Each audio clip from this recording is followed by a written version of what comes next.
Hello friends, this is Harish and welcome to the epic nursing. दोस्तों, CHO के लिए एक बहुत ही शानदार सेशन लेके आ चुका हूँ। तो सीएचओ अपकमिंग एग्जाम है फरवरी में प्रस्तावित, उसके रिगार्डिंग देखिए वन लाइनर लेके आया हूँ मैं। जल्दी जल्दी रिवाइज भी हो जाएंगे क्वेश्चन और आपको काफ़ी बेनिफिशियल भी रहेंगे। तो आज अपन सीएचएन से स्टार्ट कर रहे हैं, सीएचएन वन लाइनर। ठीक है, अगर आप चैनल पर नए हो तो चैनल को सब्सक्राइब कीजिए और अपने दोस्तों के साथ शेयर कीजिए। बेल आइकन को जरूर दबा दीजिएगा ताकि लेटेस्ट नोटिफिकेशन आप तक पहुंचते रहें। देखिए, शुरू करते हैं आज की क्लास। फर्स्ट क्वेश्चन क्या है? Small pox vaccine invented by. जो स्मॉल पॉक्स वैक्सीन थी वो किसके द्वारा इन्वेंट की गई थी?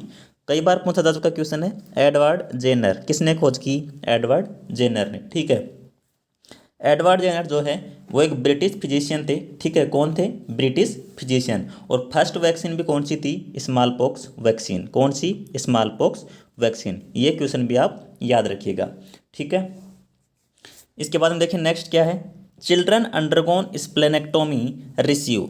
जिस बच्चे को अपन स्प्लेन हटा रहे हैं, यानी कि जिसका स्प्लेन हटा रहे हैं अपन, उसको कौन सी वैक्सीन देते हैं? देखिए, न्यूमोकोकल वैक्सीन। कौन सी देते हैं? न्यूमोकोकल वैक्सीन, पीसीवी जिसको बोलते हैं। क्या? PCV, pneumococcal vaccine. क्यों देते हैं? सेप्सिस से बचाने के लिए। किससे? सेप्सिस से, यानी कि इन्फेक्शन से बचाने के लिए उसको न्यूमोकोकल वैक्सीन देते हैं। इस इन्फेक्शन में क्या क्या हो सकते हैं? जैसे उसको न्यूमोनिया हो सकता है, हिब हो सकता है, ठीक है, गोनोरिया का इन्फेक्शन हो सकता है, इस प्रकार से कई इन्फेक्शन हो सकते हैं। उससे बचाने के लिए अपन न्यूमोकोकल वैक्सीन देते हैं। नेक्स्ट देखिए, all vaccine at PSC are stored in. जो पीएससी पे वैक्सीन होती हैं वो किस में स्टोर की जाती है? तो आइस लाइन रेफ्रिजरेटर में। किस में? आईएलआर। कई बार आईएलआर की फुल फॉर्म पूछ ली जाती है। तो आईएलआर क्या होता है?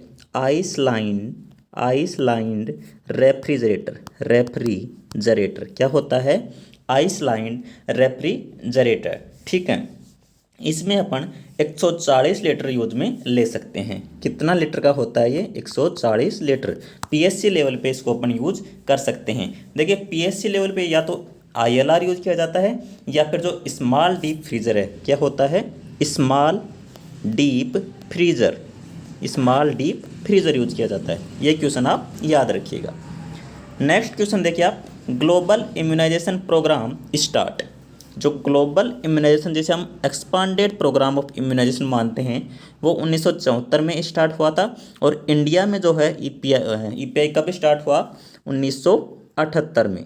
ठीक है, 1978 में। ये दोनों ही क्वेश्चन आप याद रखिएगा। और जो यूनिवर्सल इम्यूनाइजेशन प्रोग्राम है, जिसको अपन यूआईपी बोलते हैं, वो इंडिया में स्टार्ट हुआ 1985 में। ये एक चॉइस क्वेश्चन रहेगा सीएचओ के लिए।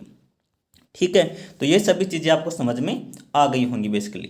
तो 1974 में तो क्या था? ईपीआई। कौन लॉन्च करता है ये? WHO, world health organization. तो ईपीआई क्या हो गया? Expanded programme on immunization. ठीक है, और 1985 में क्या था? Universal immunization programme. ये किसके द्वारा लॉन्च किया गया? यूनिसेफ।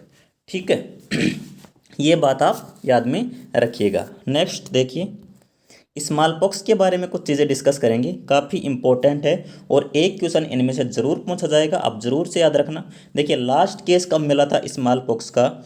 वर्ल्ड की भी बात कर लेते हैं और इंडिया की भी बात कर लेते हैं। तो वर्ल्ड की बात करें तो 26 अक्टूबर 1977 को सोमालिया, अफ्रीका में लास्ट केस मिला था। और अगर अपन इंडिया की बात कर लें तो 24 मई 1975 को बिहार में लास्ट केस मिला था। ठीक है, तो इरेडिकेशन की बात कर लेते हैं। जो एक अपने डिजीज इरेडिकेट हो चुकी है इंडिया से भी और वर्ल्ड से भी, उसकी बात करें तो वो है स्मॉल पॉक्स। कब हुआ इंडिया से इरेडिकेशन? अप्रैल 1977 में। और पूरे वर्ल्ड से इरेडिकेशन कब हुआ स्मॉल पॉक्स का? 8 मई 1980। अगर आपसे क्वेश्चन डायरेक्टली पूछ लिया जाए कि स्मॉल पॉक्स कब इरेडिकेट हुई, तो 8 मई 1980 आपको आंसर दे देना है। इनमें से एक क्वेश्चन जरूर पूछा जाएगा, आप याद रखिएगा। लास्ट केस वर्ल्ड में कब, कहाँ मिला? सोमालिया में। कब? 26 अक्टूबर 1977। इंडिया में, बिहार में 24 मई 1975। इरेडिकेशन कब हुआ इंडिया से? 1977 अप्रैल मंथ। ठीक है, और इरेडिकेशन ऑल ओवर वर्ल्ड की बात कर लें तो 8 मई 1980। नेक्स्ट देखिए आप, communicable disease eradicated from India. कौन सी डिजीज इरेडिकेट हो चुकी है? स्मॉल पॉक्स, अभी बता दिया है small pox. Vaccine given at birth, ये पॉइंट डिस्कस करेंगे अपन कि जन्म के समय बच्चे को कौन कौन सी वैक्सीन दी जाती है। तो देखिए बेसिकली BCG वैक्सीन दी जाती है एट बर्थ पे, ठीक है। OPV 0 डोज दी जाती है और हेपेटाइटिस B डोज दी जाती है। तो देख लीजिए हेपेटाइटिस B विदिन 24 आवर, कितने? Within 24 hour. OPV 0 डोज आप कभी भी दे सकते हो, 1 मंथ के बाद भी दे सकते हो, और BCG आप 1 ईयर तक दे सकते हो, ठीक है। लेकिन एट बर्थ पे बेसिकली इसेंशियल डोज हैं BCG, OPV और हेपेटाइटिस B। अगर इनमें से भी प्रायोरिटी पूछ ले तो आपको टिक करना है हेपेटाइटिस B, ठीक है।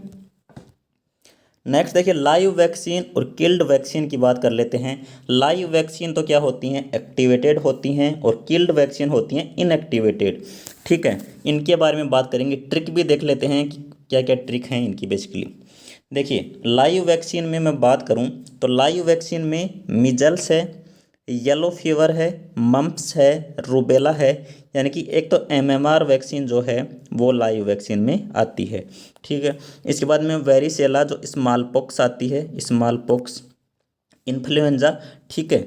BCG हो गई, OPV हो गई और येलो फीवर, ठीक है। ये सभी क्या हैं? लाइव वैक्सीन हैं। इनको याद करने का तरीका क्या है? माई मिस्टर VIP बॉय, क्या है? माई mister VIP boy.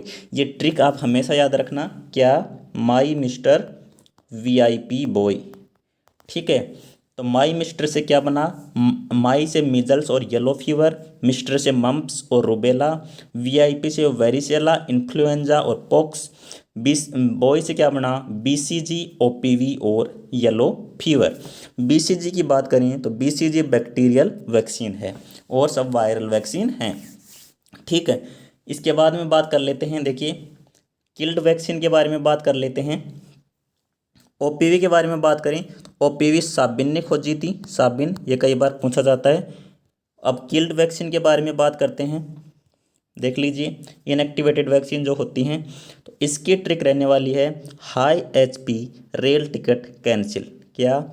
High HP rail ticket cancel, ठीक है। HI,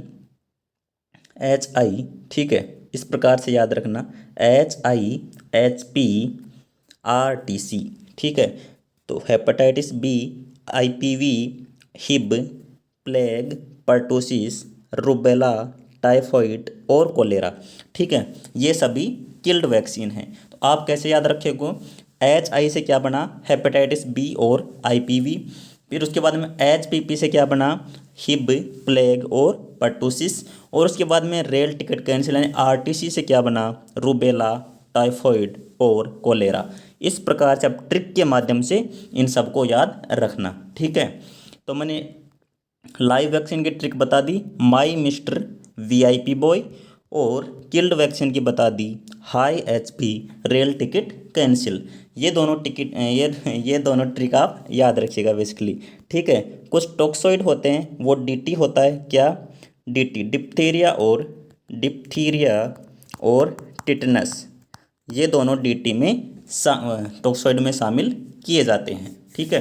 तो डिप्थीरिया और टिटनस टॉक्सोइड। तो मैंने बता दिया आपको लाइव वैक्सीन, किल्ड वैक्सीन और टॉक्सोइड वैक्सीन। तो बेसिकली आज के वन लाइनर सेशन में फ़िलहाल इतना ही। बहुत जल्द कल फिर से लेके आऊँगा वन लाइनर सेशन। अगर आप चैनल पर नए हो तो सब्सक्राइब कीजिए और दबाइए बेल आइकन को, ताकि लेटेस्ट नोटिफिकेशन आप तक जल्दी से पहुंच सके। और अपने दोस्तों के साथ स्प्रेड कीजिए वीडियो को, और जम के करते रहिए CHO की तैयारी। मैं आपके बीच ऐसे ही बना रहूँगा हमेशा। मेरे साथ बने रहने के लिए आप सभी का शुक्रिया। Thank you so much. जय हिंद, जय भारत।